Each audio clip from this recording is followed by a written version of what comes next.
passed by multiple cars, as I mentioned earlier on. So Nuroff in a very precarious situation, but he often finds himself in these places. He doesn't qualify as well as he races.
Getting passed by multiple cars, as I mentioned earlier on. So Nuroff in a very precarious situation, but he often finds himself in these places. He doesn't qualify as well as he races.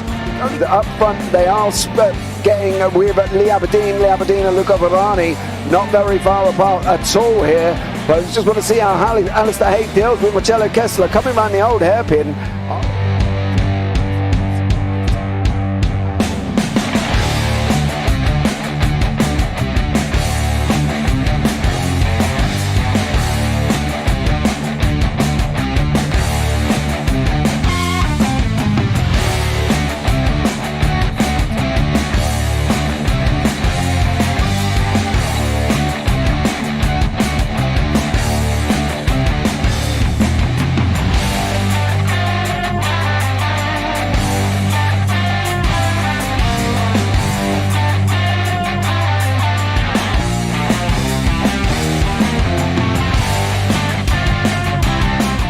Say it's not the best decision they've ever made, just not having done that under the safety car, really. Yeah, they're taking their pit stop strategies from Ferrari lately or something. What's going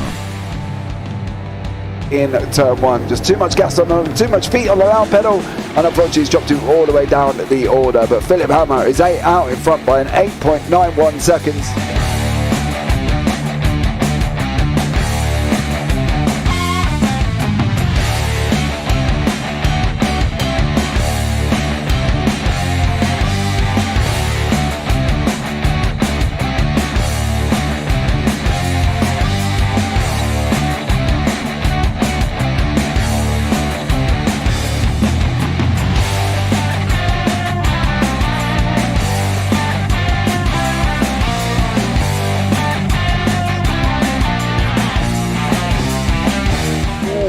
Dan Michael is a wall there, sir.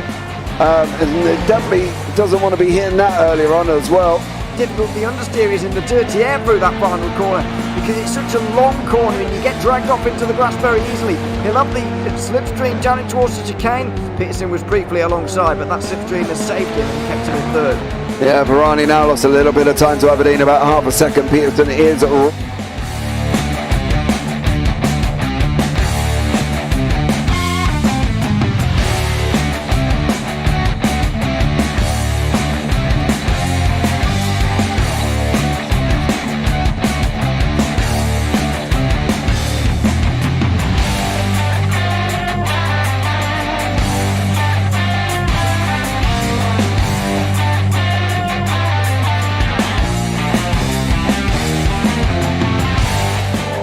Pike's pushed more and far and up ahead.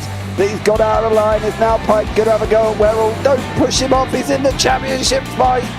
Jack Werrell chasing down Carl Jacklin. Further down, Rob Williams and Chris Barnes. Sensational run outside line now though for the heavy braking zone. Around the outside goes the Audi R8. Look how much Miller's caught back into play. Exactly. Miller's still start trouble. He's left on second and change. All of a sudden, Miller's back in play.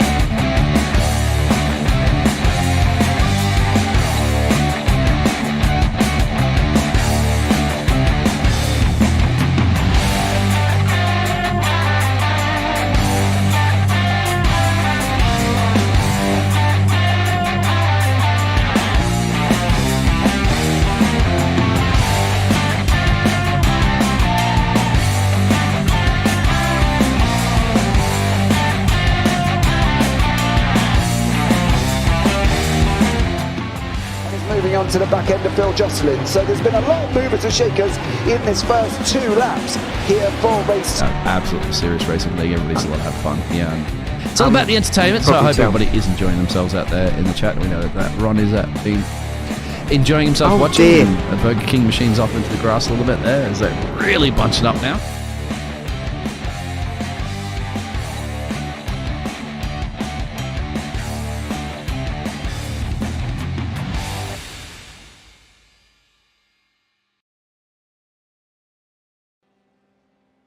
Good evening, ladies and gentlemen, and welcome back to Sunday night for round 8 of the iGPFun F3 League, season 4 of 2023 from the circuit Gilles Villeneuve. I'm James Parfitt. I'm going to be in the booth with Mr. Ewan O'Leary here this evening, bringing you all the action. We'll bring you up to date at the top 30 scores currently in the championship here as well. Kenzie Neuhoff still out in front, and then Max Bartolotta in second.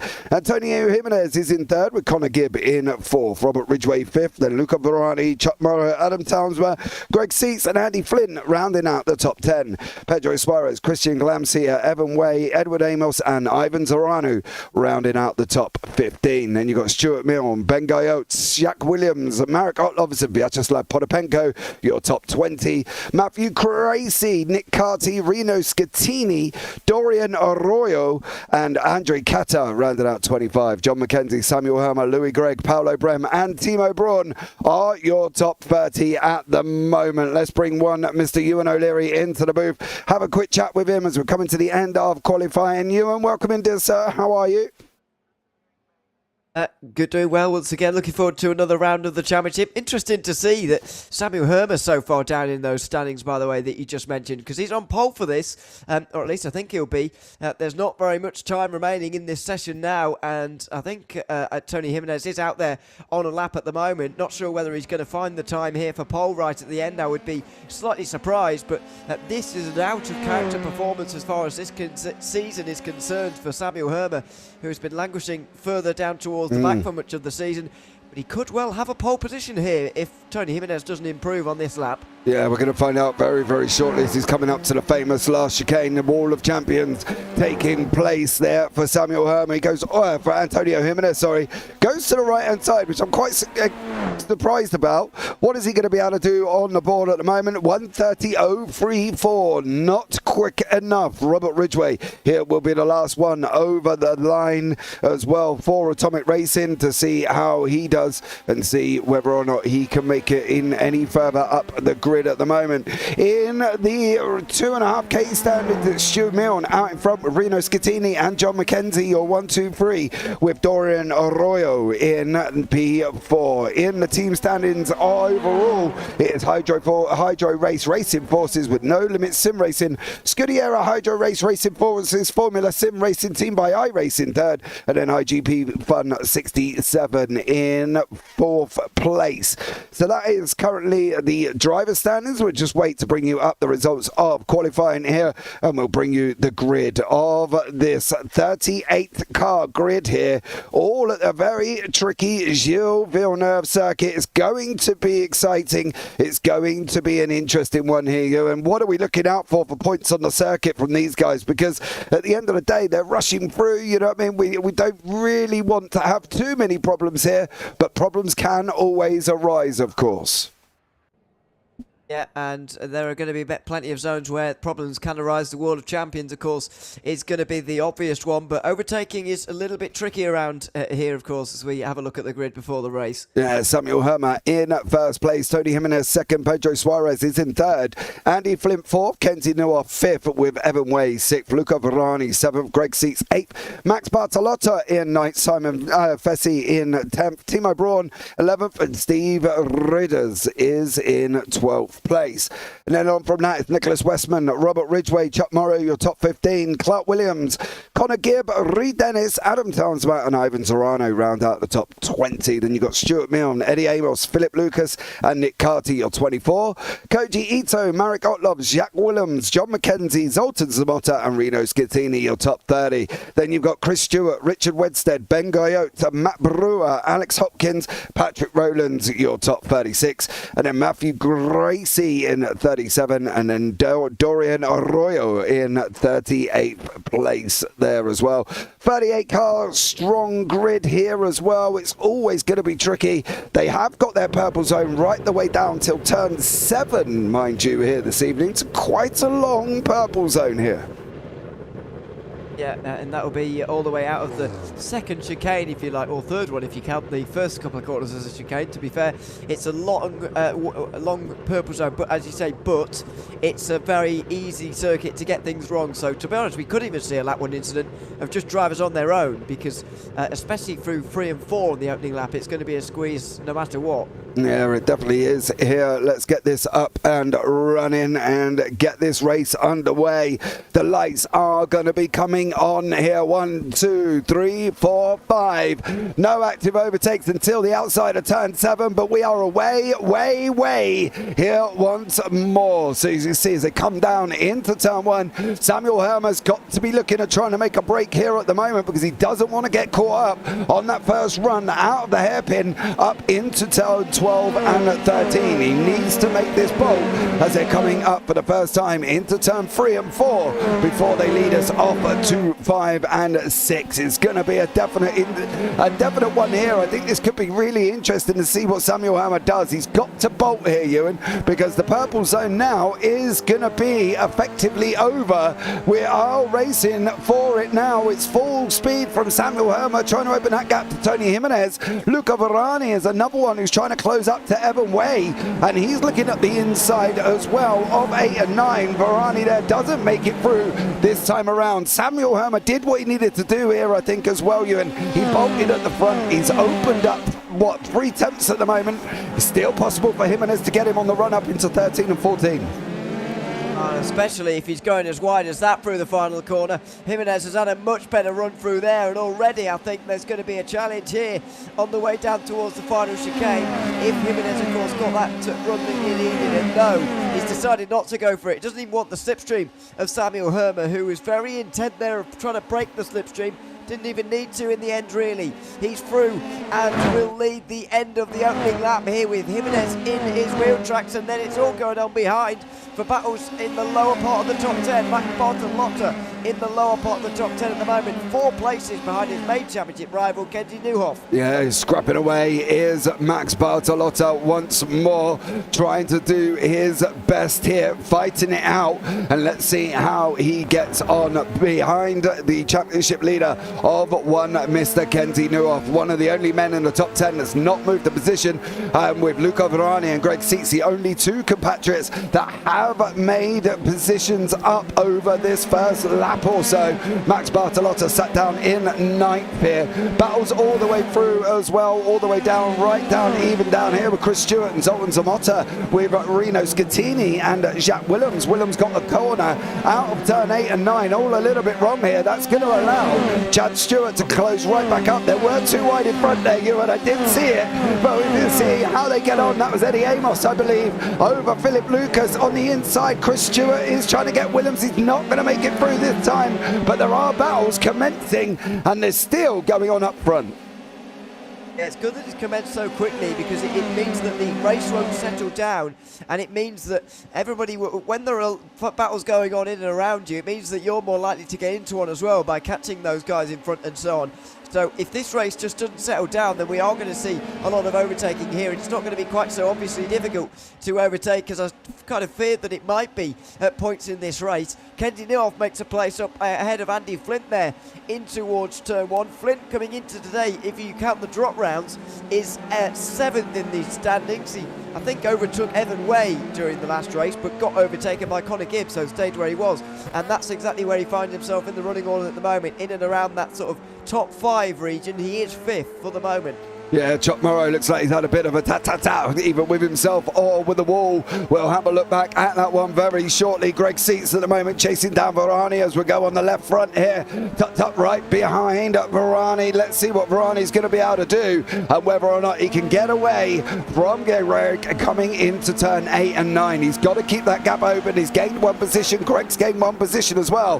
Here he comes now, right up behind us. Here's Seats here. He's having a go at Varani. It's going to be down on that main straightaway. I think that's probably where most of the places will get done, I believe. I don't really feel there's many other options. They might get it if somebody gets a bad run out of 1, but it's going to be very, very difficult. And these top 2 have opened up a 1.13 second gap over Pedro Suarez. He's going to get that draft. Of course, he's following him across the circuit. Everybody's here with Samuel Hermer trying to make an airline away from Tony Jimenez. What about Luca Varani? Is he going to tuck up? He is just behind Andy Flint. Nobody else really making moves. What about Connor Gibb at the moment?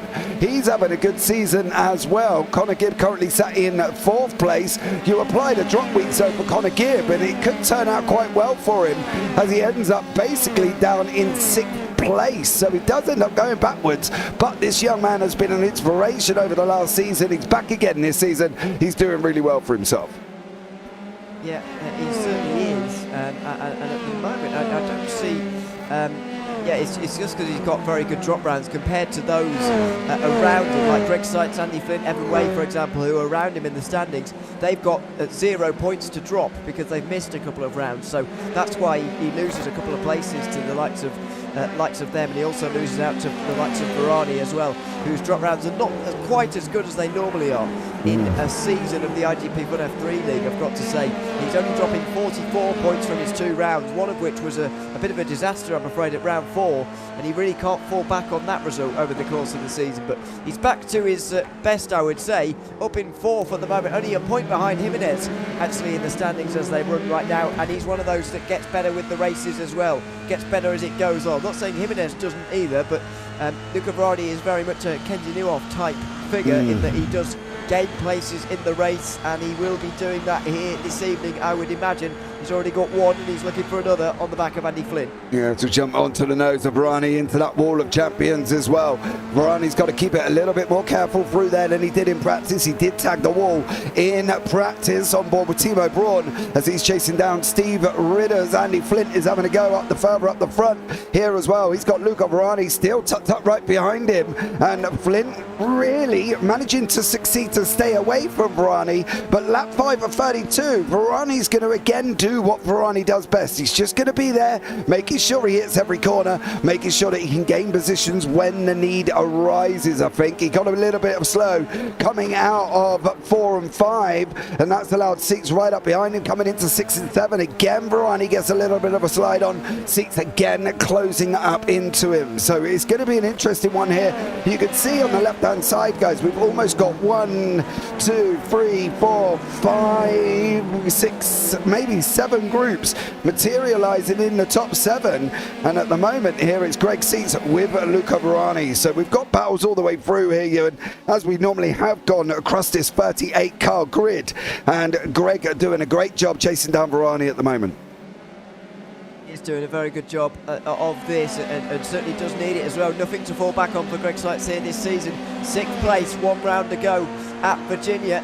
Would like a top 5 this time around, but it is 6th again that he's looking at right now. He's pulling to the inside into the final chicane, and Varani knows that there's a very small chance of him hanging around the outside through that chicane. There's a much better idea to tuck in behind and try and come back at him again. That's not going to happen either, so he lets Greg Seitz through for the moment and gets on with his race.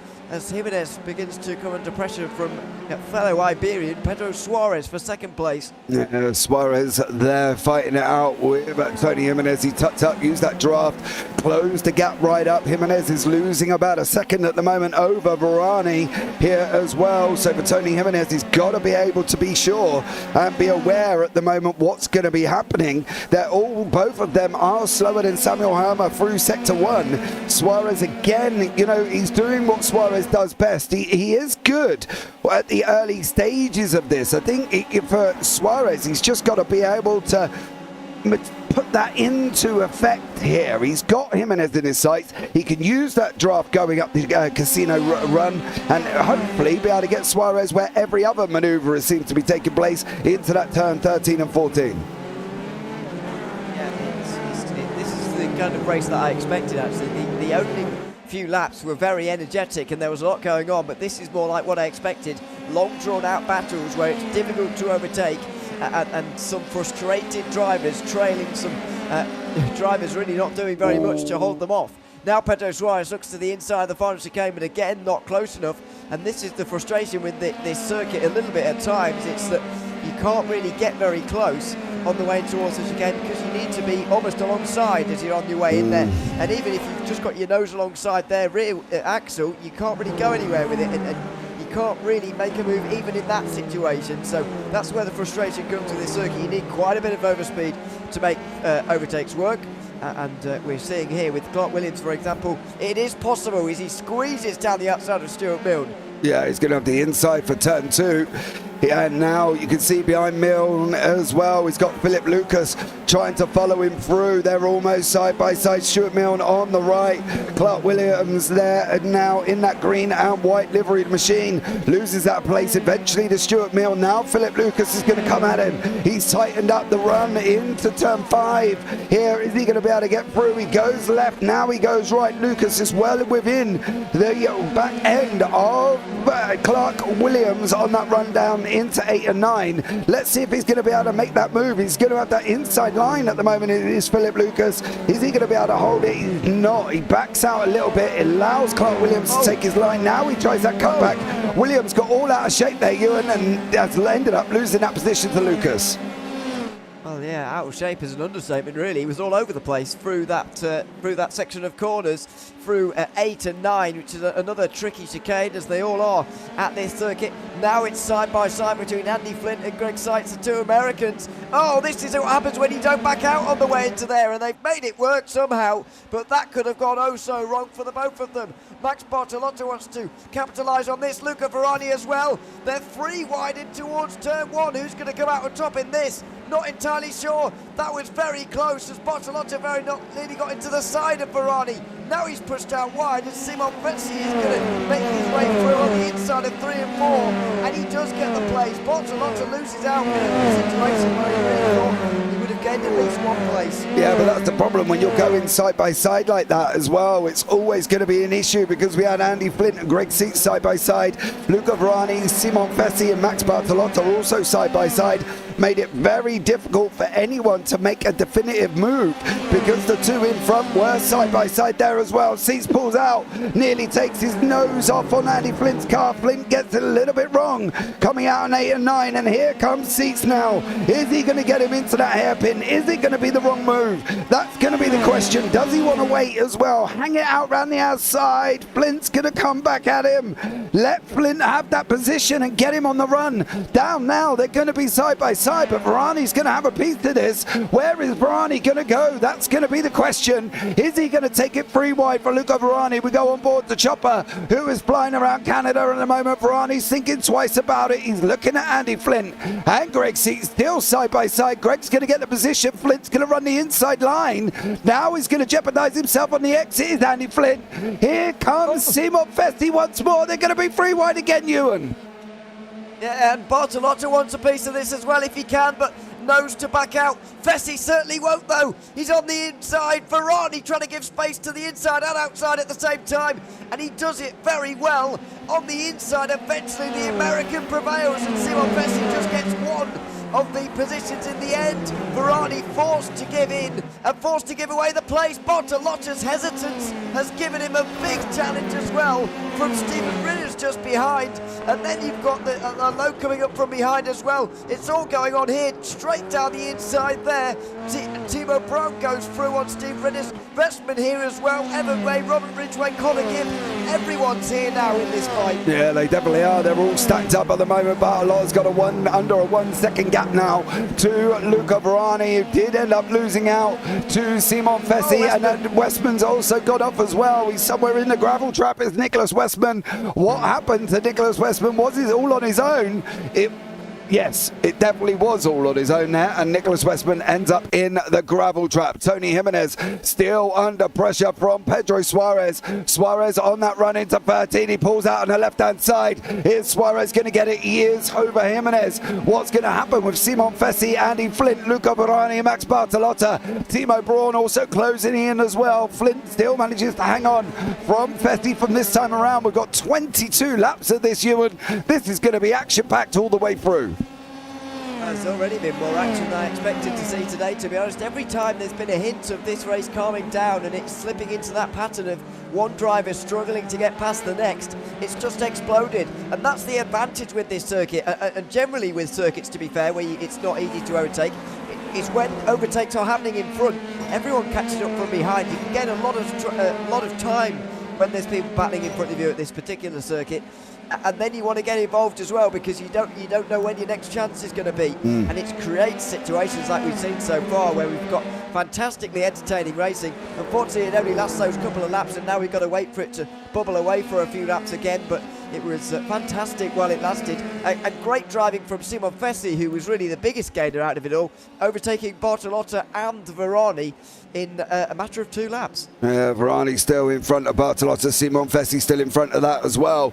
This is Tony Jimenez with Pedro Suarez. We saw Suarez do it on the last lap, went up the inside. Job done now. We've got Kenzie Newhoff. Is he going to do the same thing to Tony Jimenez here and make that move on the inside? He's closing up rapidly. Here's Newhoff 2 tenths back. He's not close enough this time around. What's happening down here with Varani once more? He's now going to have Max Bertilotta. Bertilotta picks him off before he even gets into turn 13. Flint still manages to hang on. Bertilotta's going into the pits here.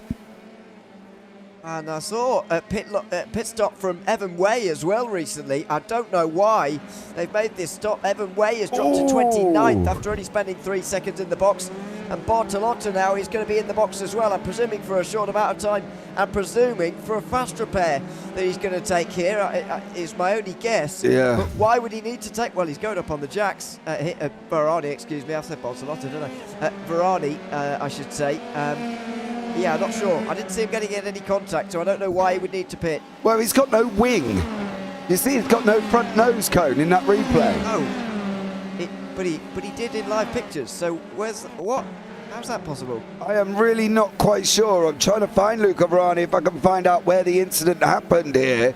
He slipped all the way down to 27th. He's still got his wing here with Simon Fessy. This is a little bit way back, so we might have to wait for this to materialise here to see what actually happened to Luca Varani. It just seems really weird that all of a sudden his front wing just went and he didn't have... Oh, there you go. That's harsh. Yep.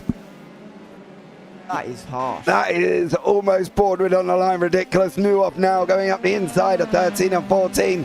He just barely touched Simon Fessy to Luca Varani, and his nose cone decided to call it a day.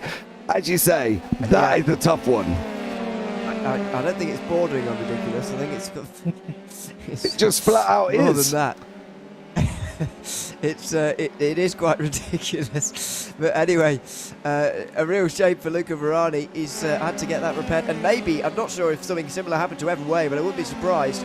They've dropped to 26th and 28th respectively, the two of them, both in the top 10 of the championship. Varani's leading the line of drivers he really didn't think he'd be around this evening, and unfortunately he's going to have to battle them for the next 20 laps or so, just a little bit less. So yeah, a real shame. I feel for Varani, because that wasn't, well, it's hard to say it wasn't his fault, because he is driving his car, but you know what I mean. It was the consequences were probably a bit much for his small error there. Yeah, he just went a little bit hot into the hairpin. You know, we've just watched Evan Way clear Reno Scatini. Both Varani and Way are going to look at moving their way through.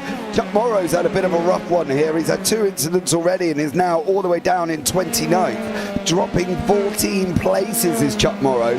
So it's going to be tough for Morrow now. He's got to just start trying to make his way through the field slowly and see how he gets on. Andy Flint is another man, but at the moment Flint is being chased down from Simo Fessy. Once more they go up the casino run into turn 13 and 14. Fessy doesn't look a little bit interested here. He looks content just to sit around him.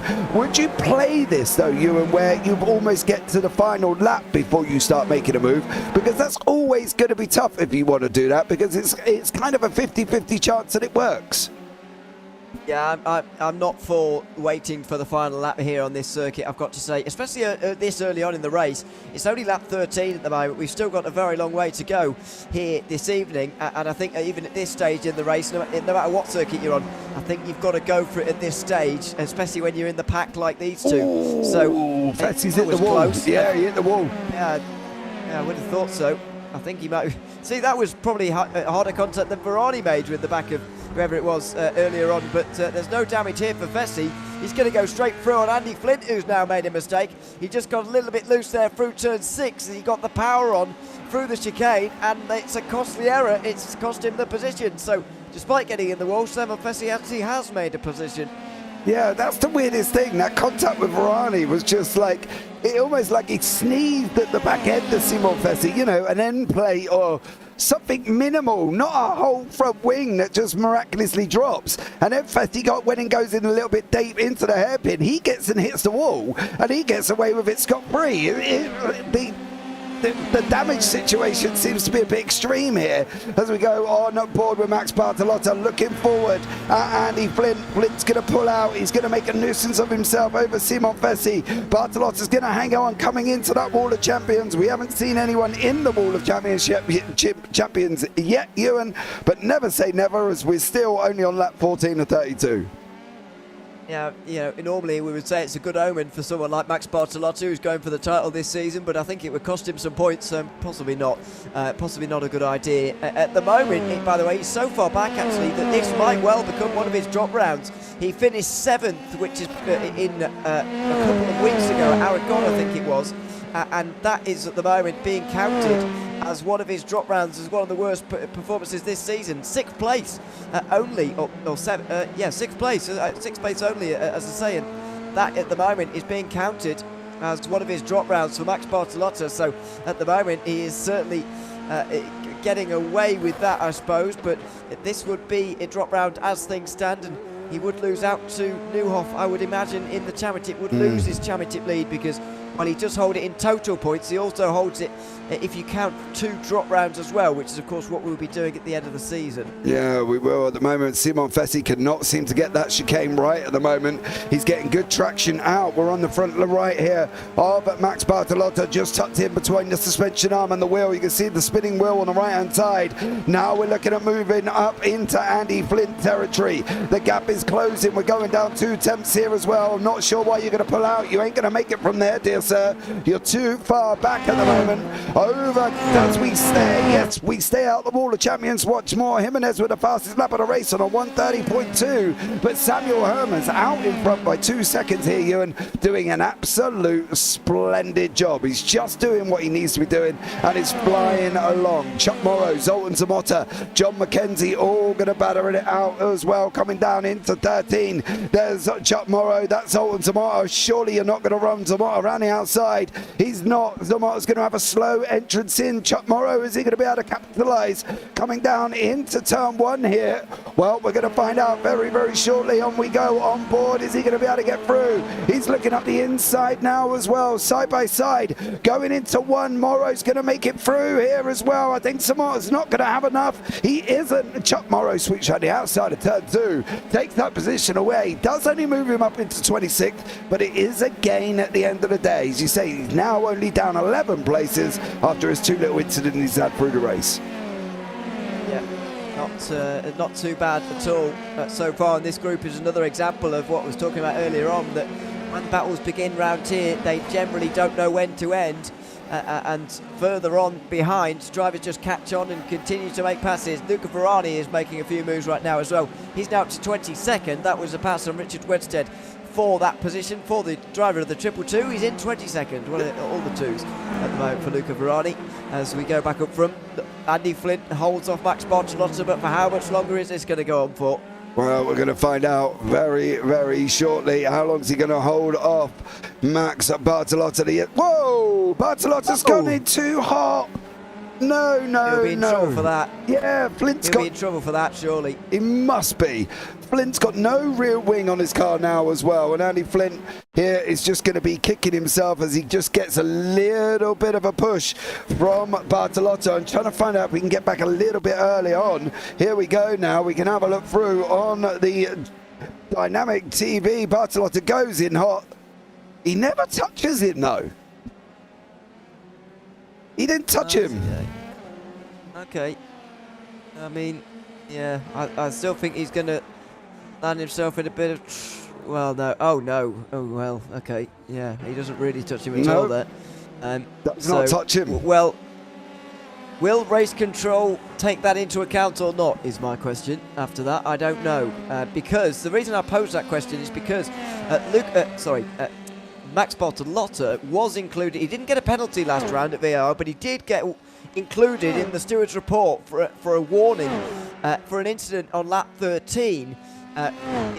Not leaving enough room when passing and causing contact, and that kind of move there that we just saw maybe falls into the same category. So if he's got a warning for something that sounds quite similar last week, is he going to land himself in trouble for it this week? Nevertheless, regardless of whether there was actually contact or not, in physical real life. There was, the thing is, on Andy Flint's car, you can see a physical bump, right? Kenzie Neuhoff is trying to get away with Jimenez. There was a bump there, but I'm wondering if the bump came when there was almost that kind of netcode situation. Watch here. Bartolo goes up the inside just there. There was just a little bit of a bump, not enough to take off a rear wing, mind you. That's a little bit extreme. I don't think he definitely didn't take off his rear wing, but it was almost like netcode played a little bit of a part. Presumed they were going to make contact, activated the contact, took off his rear wing, which is extreme, and then obviously for Andy Flint, he's now dropped all the way down. He's now in 25th place here as well, but I think this is where Tony Jimenez, he should get Kenzie Neuhoff here. We'll go out onto that little air vent here on these F3s. Now this is Jimenez's opportunity. He's closing in his 2/10. If he can get it down to 1.5 before the bridge, he can. He's going to have the opportunity now as well. He's going to be side by side. There he is. Let's see how they go through here. I think Neuhoff's going to hold on to this, but for how much longer? As the race gone on, Tony Jimenez is just looking a little bit quicker and quicker and quicker at the moment, doing an absolutely stellar job. Did have the fastest lap, but now he's lost an absolute chunk of time from Kenzie Neuhoff. Rani's making his way through now up into 21st, battling away here with Koji Ito. Yeah, should have the way through now. Outside line for Varani. He'll even get the faintest bit of slipstream from Shaq Willems just up in front as well, and that will be through for Varani pretty easily. Willems is just behind another one of the American drivers in this field, Chris Stewart, who he's been trying to overtake for a little while and still can't in towards turn one, even being that close. He's not very far alongside there, although he's given the room by Stewart. He'll be shown the outside through turn two, and there'll be no way through again, Willems, and so Varani will catch up on both of them very soon and maybe find himself getting through on another couple of drivers. Maybe a top 10 is not impossible today for Luca Varani. Yeah, maybe not. Let's see how he gets on here and whether or not he can make that forward progress. He's sitting in 20th. I don't know if top 10 is going to be on the cards, and that's no disrespect to Varani. I just think he's got a long way to go. The top 10 at the moment is Robert Ridgway from Luca Varani, and that's 20, almost 21 seconds, give or take, up the road. So I think that might be a little bit of a reach, but you never say never, and that's the thing, I think. Never say never here. at the Gilles Villeneuve circuit because of there's so many things that can go wrong, and we have seen it already here with a few people making contact. We certainly have, and you've got to be careful around a circuit that it's effectively a street circuit, isn't it? Really, part of it is a street circuit anyway, and it certainly all feels like a street circuit around here at Montreal on this very small island of this city for whatever reason. But yes, it's one of those circuits where you very much have to be careful in the battles, and that's what we're going to have to see for 10th place right now. Conor Gibb has not qualified as well as he wanted today, only 17th in qualifying, but he's made up 6 places already. He's not our biggest mover, by the way. That goes to Chris Stewart, who's made up 13 places, is currently trying to hold off Luca Varani, as we were seeing earlier on. But yeah, Conor Gibb looking for that top 10 after his win last week, of course, his return to winning ways at VIR on the last lap. Yeah, I heard you had a great little battle on the last lap there. I did hear about it, and it was coming down to the final run, wasn't it, at VIR, that these guys one of them did end up taking the win. Yeah, it was a pass at turn 1 on the last lap for Conor Gibb, and then he did have some defending to do from there until the end.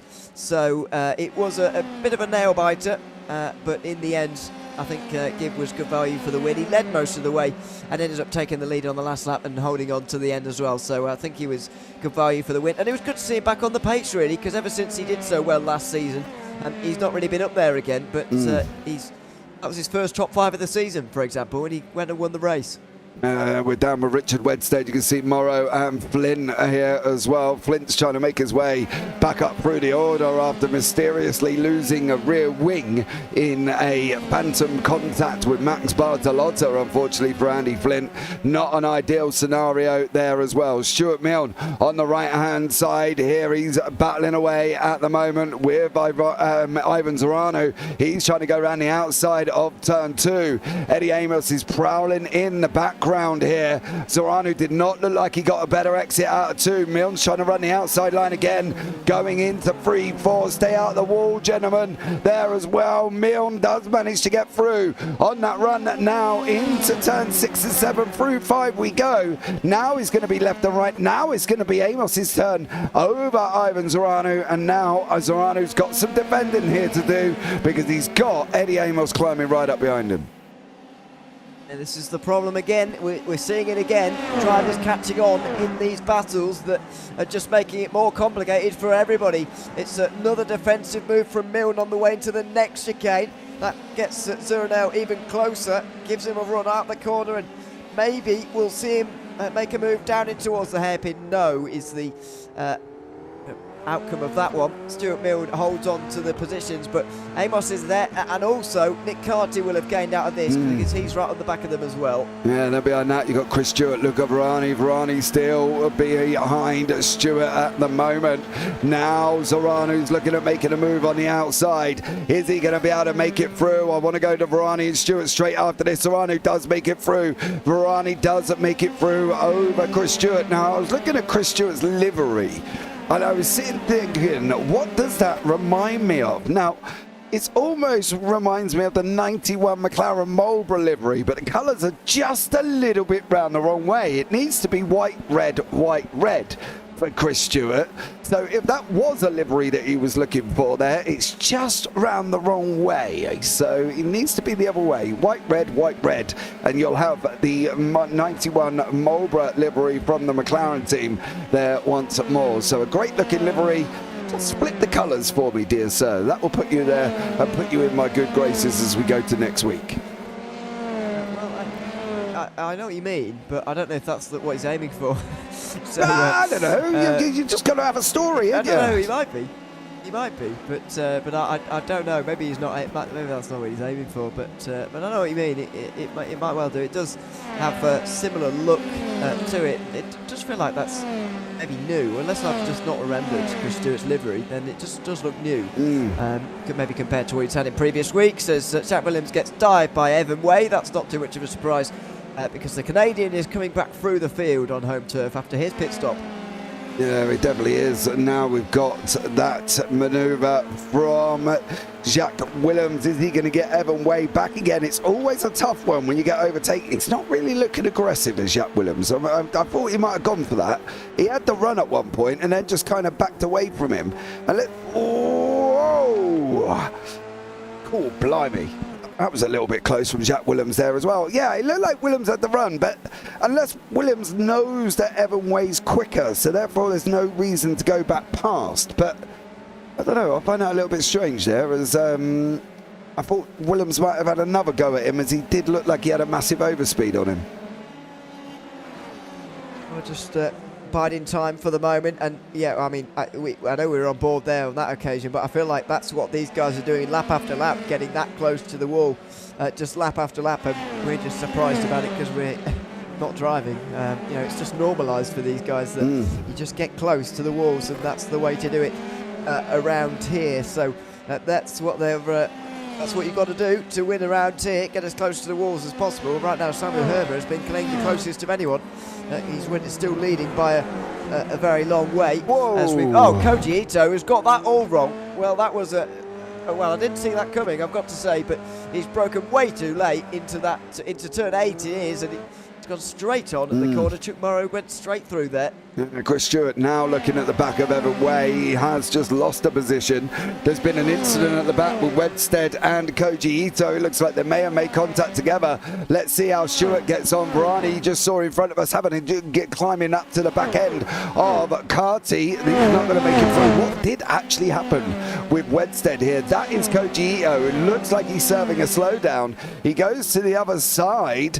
He does come in. Wedstead, that's going to spin up. There you go. And Koji Ito just full stops at the moment there as well. Andy Flint. Oh no, what have you been up to, dear sir? Coming into 13 and 14. Is he the first casualty of the wall? No, but he does snap up and it ends up facing the wrong way. So all Andy Flint's work has been for nothing. And now he's all the way back down again into 28. That's got to be harsh on Flint. He was closing well. Yeah. He was having a good race inside the top 10 there, although he was losing a few places. That has certainly lost him a lot more. And it was most of those places lost, really. It was just him waiting to get turned back round again. He could have very easily just sort of J-turned across the field there on the main straight. And thankfully, he had the goodwill and the good sense to not do that in front of the entire field and just wait. It's cost him a whole load more places, but at least he hasn't cost everyone their entire race. So that is a very good thing from him, and hats off to him for that, of course, even though he will be very disappointed with the way that this race has ended. Well, not ended for him, but gone now, certainly. And so this is now a battle for top 10 positions. Stephen Bridges and Rob Ridgway are in there, but Connor Gibb would like to be there instead, and I reckon he might well be by the end of this race. Yeah, he's going to use that draft, of course, to close up here. 9th, 10th and 11th are going to be nearly close together. We're going to be coming down now into turn 6 and 7. Then they're going to have a run and a spurt down into 8 and 9. The right left of 8 and 9, then down into the hairpin. We're looking back from Stephen Ridders' car here, and now we're going to have a look even closer to see what's going to happen. Are we going to see? I think Robert Ridgway has got to use this draft. He's closer to Ridders than Connor Gibb is closer to him. So for Ridgway, he's got to try and use the advantage. He's coming in right behind us here. There he is. Is he going to be able to get the run out? He gets a little bit of a slide on. That's allowed Connor Gibb to close in a little bit, but Ridgway should get a little bit of a run and pull himself forward. You can see the gap between Connor Gibb and Ridgway opening up. Stay in the draft, because at the moment you're being survived by that, as he's now coming down into turn 13 and 14. Ridgway does not make it through this time around, but he's still got some time here with 7 laps remaining. Was all over the curbs from Ridders there, and he's not got a very good run out of the final chicane at all. At least he's not in the Wall of Champions, I suppose, but he's not got a very good run into turn 1. Thankfully, the straight was just about short enough for him to hold on to that 9th position, and he's going to have to soak up this pressure for quite some time remaining in this race now. There's still quite a few laps to go, and that's going to be problematic for him, really. It's going to be a difficult end to this race for Ridders, but once again, in this situation, if you are leading the way in a group, if you don't make any errors, it is relatively difficult to pass around here. Yeah, it is. As you say, it's almost like a hybrid circuit, this one. It almost reminds me of a street track circuit. Now, I don't think there is such a thing as a street track circuit, but you get what I mean. It's almost... There is. Yeah, is there? Yeah, definitely. Townsville in Australia is an example. Melbourne in Australia is an example of a sort of semi-permanent, semi-street circuit, yeah. Oh, well, there you go. Thank you very much. You learn something new every day there as well. But that's what it reminds me of here, and I think that's the thing. It's got all the characteristics of a track circuit, but it has got the tightness of a street circuit at certain points. This is probably one of the widest and the longest points that they can actually make a move here. Ridgway is climbing up. Is he going to take a dive? He's not this time around. Seats is under attack from Simon Fessy. Fessy looks like he's had the pace here today as well, and he's now trying to get into that top 5 with Greg Seats in front of him. Yep, this is the final battle really for what we'll say is top 5 positions here. It was Simon Fessy a few laps ago setting the best laps of anyone. He's got the fastest lap of the race so far to his name. His chase of Greg Seitz here, who's looking for a top 5, the first one since all the way back at round 3, where he got 3 second places in a row. Hasn't been inside the top 5 now in 5 weeks, so it'll be good to see him back there again if he can get there and hold off Simon Fessy for this position. Fessy not really a championship contender going into today in overall points, was quite a long way back, and so he's not worried about that. He's worried about individual races, and this top 5 will be a good finish for him. Yeah, I fully agree. Now this is going to be Fessy's opportunity. I don't think he's close enough. What about Stephen Ridders, Ridgway and Connor Gibb? They're coming down now on that run through to the hairpin. So this is another chance for Stephen Ridders. Is he going to be able to defend, though, from Ridgway? Well, let's find out. Ridders has taken the inside line on the right-hand side. If Ridgway's going to do it, he's going to force him to go around the outside here. Here he comes now. He's going to have that opportunity. We should see him on the left-hand side there. He's not going to be free this time. And I am surprised at that. He looked like he was almost done. Oh, he's hit the wall. This is it for Ridders. I think he grabbed the wall. I think he grabbed the wall there, and this could be a real problem. How close is Connor Gibb going to get? Well, he's not going to let him. Stephen Ridders there just pulled in front of Connor Gibb into turn 1. He sacrificed the place and let Robert Ridgway get up to 9th, but he made sure that he hung on to his top 10 place by just cutting in front of Connor Gibb there and sort of sacrificing 1 place so that he didn't lose 2. But I just wonder whether that clip of the wall is going to be a knock of confidence. Has it even done anything actually physically to the car, I wonder? It doesn't look like it particularly, but that may well just play on his mind through the final corner next lap around. Yeah, he's running straight at the moment. You can see both from Ridgway and Ridders is from the Atomic Racing team, both in the same livery here. So Ridders is now going to... Oh, he's made a mistake. Oh, no! He's gone, and I think he had contact there from behind as well. I think Connor Gibb got into him as he went for that spin. I don't think Gibb had time to react. No. Oh, no, there wasn't indeed. It just looked like it from the onboard. But no, it's just a spin on the curb, too much curb, and in the end, he went around. I wonder if there was damage on his car, though. That's the thing. He grabbed the wall, didn't he? And that looked a little bit loose. I did see a really weird incident this morning for a GT3 race I did, and it was a McLaren at Hockenheim, and he come round turn 7 at Hockenheim, and then the car just went left. No reason at all. We didn't have any failures. His iRacing didn't crash. His steering wheel didn't break. His hardware failure didn't break. But the car come round turn 7, jigged a little bit, and then all of a sudden he went off to turn left. And that was a very similar kind of thing there with what we've just seen with Stephen Ridders. It was almost unexpected for the car to be doing that. It's not a normal thing, and people are talking that there's a rumor going around that maybe there's something been done to the damage model where things just break randomly as well, because the last thing you want to do is go into a race, go over the curb, and all of a sudden your suspension goes because you wasn't really expecting it to go. So there's a lot of debates at the moment, and we can't actually work out what happened this morning here either. And Fessy now is into that top 5. Seats is going to take it back into the hairpin. Oh, there's Oh, whoa. Tyre contact there as well, and now they're going to be running side by side.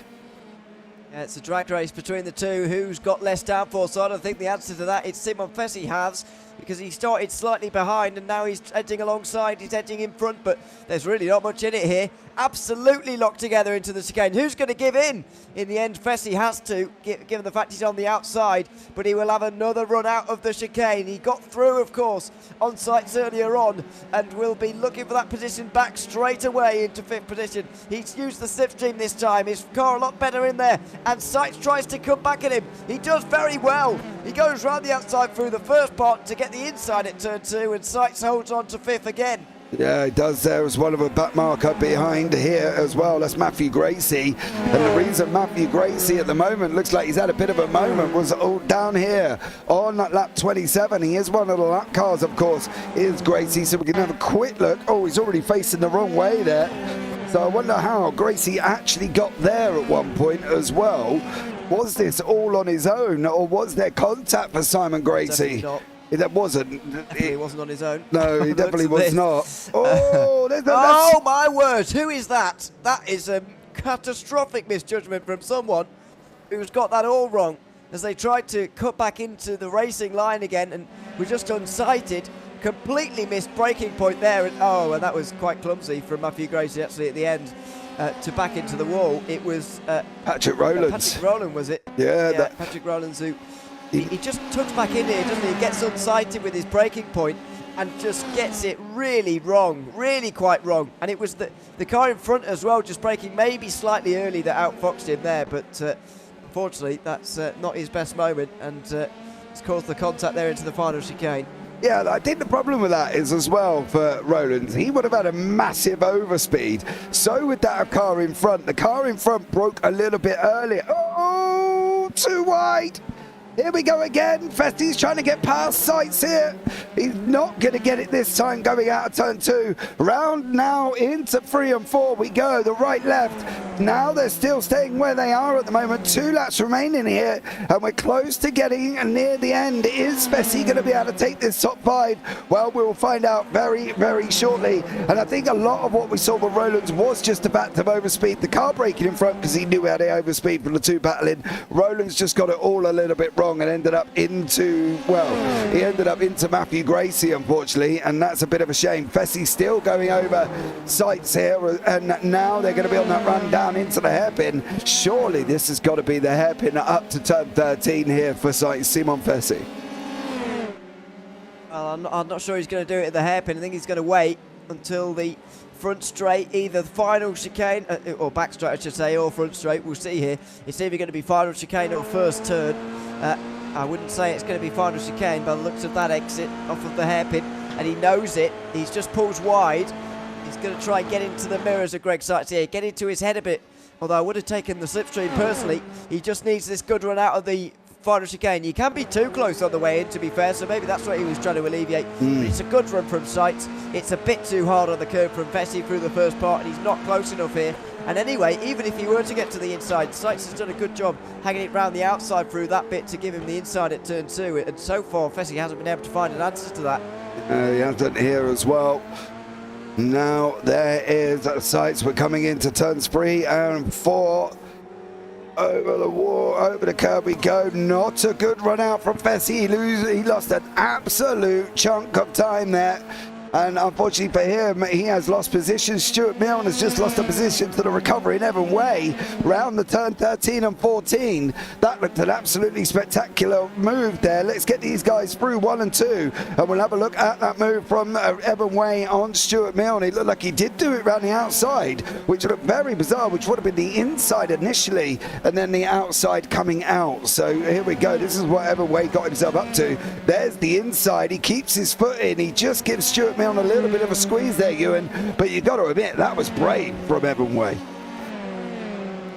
Yeah, it was. It certainly was. It's been a good recovery actually from both Luca Varani and Evan Way in this race. It will obviously look not bad on the result sheet, -7, -9 each, but they've done great recoveries to get back in the top 15 each after their pit stops in this one.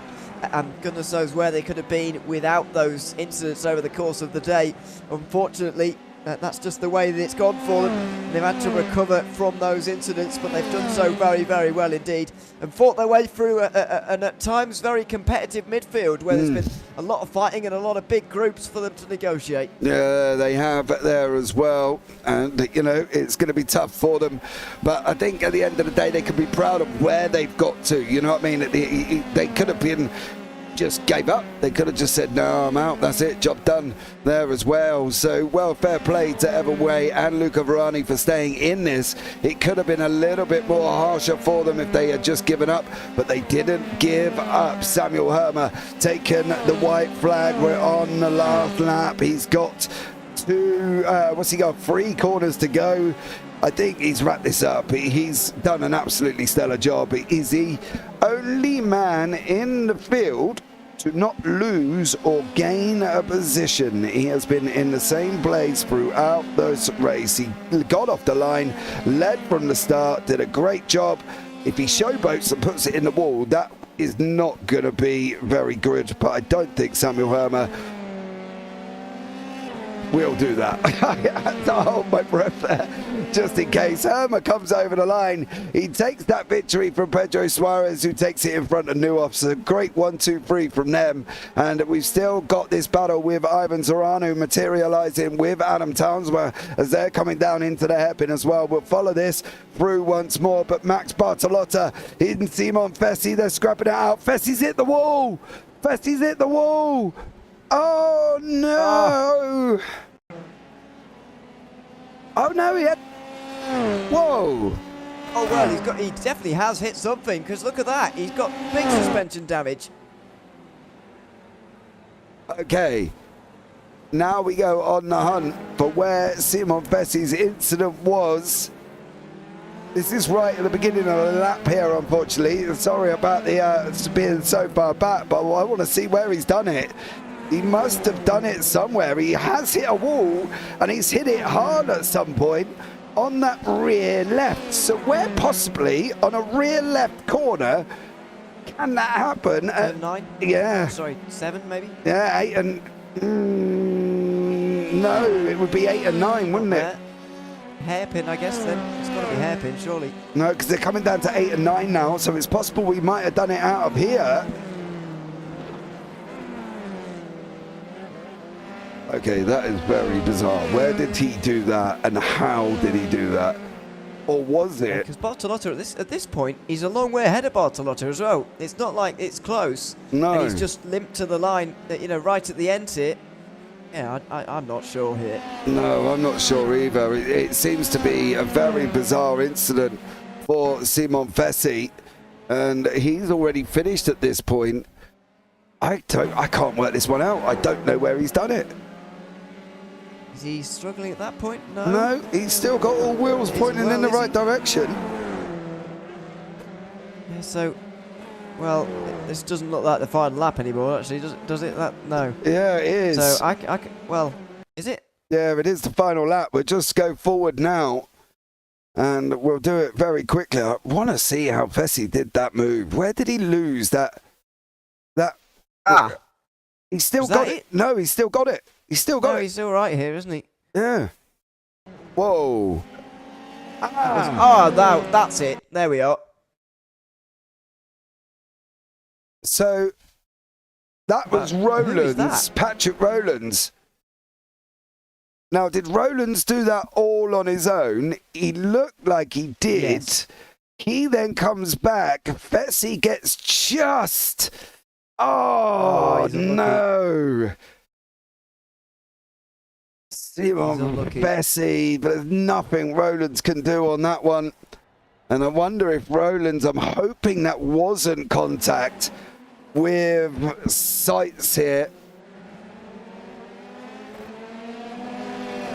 No, there wasn't. It was just, Simon Fessi. That was a shame. I've got to be honest, that was a shame from Simon Fessi. He was flying. Here are the results. Samuel Herma is your winner. Pedro Suarez second. Kenzie Noah third. Then we go Tony Jimenez, Greg Seitz, Max Bartolotta, Simon Fessi, the most unluckiest man on the final lap. Timo Braun 8th, Robert Ridgway 9th, Connor Gibb 10th, Reed Dennis 11th, and Adam Townsma in 12th. Varani didn't get top 10, but close enough. He got to 13th. Great recovery from Luca Varani after we saw a very weird front wing drop off. Ivan Zorano 14th and Evan Way in 15th. Then you got Stuart Milne, Eddie Amos, Nick Carty, Chris Stewart, Jacques Willems, Steve Ridders, Chuck Morrow, Andy Flint, John McKenzie, and Zoltan Zamota. Then you go Richard Wedstead, Reno Scatini, Koji Ito, Alex Hopkins, Ben Guyot, Matt Brewer, and then you go down into the one lap down. Marek Otlops, Dorian Aurora, Patrick Rowlands, Matthew Gracie is your 35 cars, and then behind that one as well, you've got Philip Lucas, Clark Williams, and Nicholas Westman. Another great race here as well, dominated from Samuel Herma. Literally, Ewan, he did an absolutely stellar job. Yeah, he certainly did. We haven't really spoken about it very much, but what a fantastic performance from Samuel Herma here today to take the race win here at Montreal in the 10th race we've had around here. It's a very North American end to the season, isn't it? Because last time out we were at VIR, we're at Montreal tonight, and this is the final time we're outside of the USA. We've got Sebring coming up next, for example. For the 7th time in this series, we'll be racing around there in 1 week's time, so looking forward to that. And just before we sign off as well, I want to tell you about the championship briefly, because I know we showed you the total points at the start, but it's going to be obviously 2 drop rounds by the end of the season. I've added them myself and added tonight's results as well, at least between Newhoff and Bartolotta. Bartolotta came into today with a point's worth of a lead. He's now lost that lead. Newhoff now leads by 2 points, so it's still very close. Yeah, backwards and forwards, backwards and forwards, and backwards and forwards. And it's going to continue like that for the rest of the season, I'm sure, as well. Once you apply, though, look at Rani sitting in 3rd place there. He, after the drop weeks applied, of course, and now probably not so much. But that's going to wrap it up here as well. Thank you so much to everybody that's joined us. JWS Racing, Callum Minor, much appreciated to you. But that's going to bring this broadcast to an end, guys. Hope you've enjoyed the IGP fun as well. Keep an eye out on the JPB YouTube channel this week. We've got Clios, GT4s, MX5s, all taking to the track. Radicals once more as well. But for now, guys, for myself up here in the booth, I've been James Parfitt alongside Ewan O'Leary. And for now, take care. Have a great week. And you never know, we might see you on the track sometime. Good night.